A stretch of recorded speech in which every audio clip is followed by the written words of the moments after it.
Halo semua, perkenalkan nama saya Putri Gedesel Neno. Saya mahasiswa dari PGSD, Fakultas Keguruan Ilmu Pendidikan, Universitas Nusa Cendana Kupang. Saya mahasiswa dari semester 3 kelas D. Pada video kali ini saya buat untuk memenuhi tugas resum saya dari mata kuliah Pendidikan IPS di SD dengan materi perkembangan dan tujuan pendidikan IPS di SD. Selamat menyaksikan. Bye-bye. Perkembangan dan tujuan pendidikan IPS di SD. Yang pertama, perkembangan kurikulum IPS SD di Indonesia. Kurikulum Ilmu Pengetahuan Sosial atau IPS Sekolah Dasar tahun 2006 yang ditetapkan berdasarkan Keputusan Menteri Pendidikan Nasional BRI Nomor 22 Tahun 2006 tanggal 23 Mei 2006 mempunyai karakteristik tersendiri karena kurikulum IPS yang mulai berlaku tahun ajaran 2006 itu tidak menganut istilah pembahasan namun cukup simpel yakni standar kompetensi dan kompetensi dasar. Materi pelajaran ilmu pengetahuan sosial sekolah dasar terdiri dari materi geografi, sejarah, sosiologi, dan ekonomi.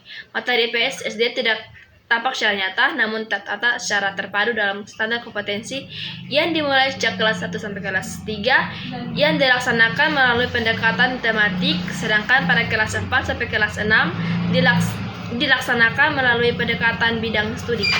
Dalam kurikulum 1975, unsur pendidikan kewarganegaraan dan IPS mulai dipisahkan dan dijadikan bidang studi tersendiri dengan nama Pendidikan Moral Pancasila atau PMP. Ditinjau dari segi kurikuler, kurikulum 1964 lebih menekankan unsur tujuan pendidikan kewarganegaraan negara atau moral.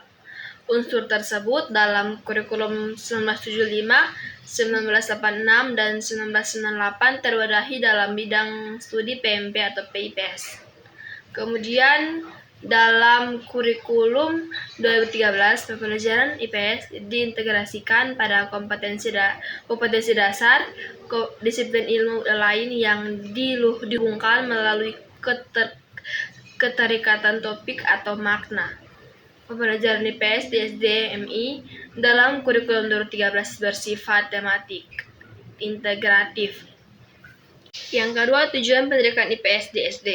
Tujuan ilmu pengetahuan sosial adalah untuk membantu perkembangan wawasan, pemikiran, dan kepribadian agar memperoleh wawasan pemikiran yang lebih luas dan ciri-ciri kepribadian yang diharapkan dari setiap anggota golongan terpelajar Indonesia, khususnya berkenaan dengan sikap dan tingkah laku manusia dalam menghadapi manusia-manusia lainnya serta sikap dan tingkah laku manusia lain terhadap manusia yang bersangkutan.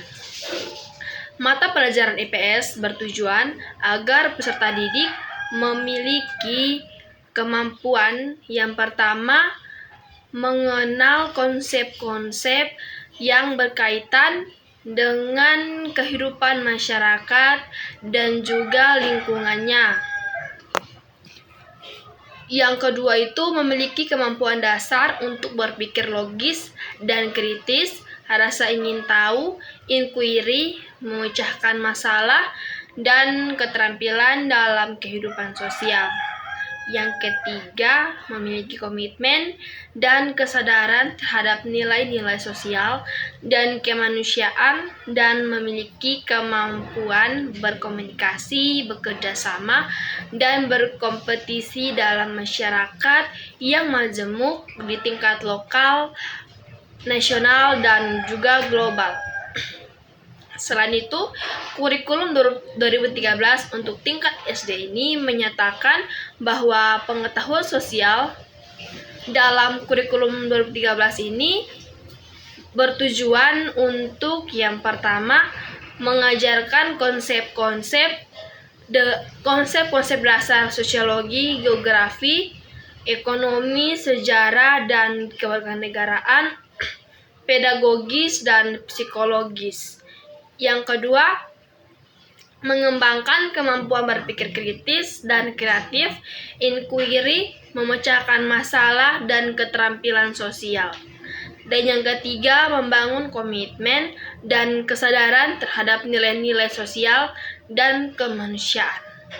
Sekian dan terima kasih. Bye-bye.